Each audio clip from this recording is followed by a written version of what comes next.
তা মুরব্বা মানে কি? মানে 6 বেলা চিনি খাওয়াবে। তারপরে এই মুরব্বা মানে কি? চাল কুমড়া চিনি না?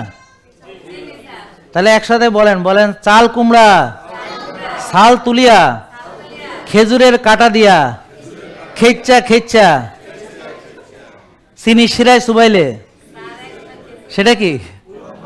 আর ডায়াবেটিস রোগী মুরব্বা কেমনে জানেন? বলেন 6 বেলা চিনি খাওয়াইয়া, তারপরে ইনসুলিন দিয়া, খেচ্চা খেচ্চা, হ্যাঁ, তারপরে কি? এটা মুরব্বা।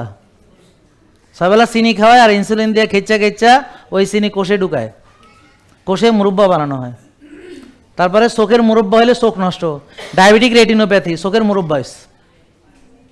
রুগী তো মিষ্টি হয়ে গেছে, রুগীর কথা মিষ্টি, হাসি মিষ্টি, রুগীর প্রস্রাব মিষ্টি, রুগীর রক্ত মিষ্টি, হ্যাঁ, চিনি 12, 14, 18, সুগার লেভেল পুরোটাই মিষ্টান্ন।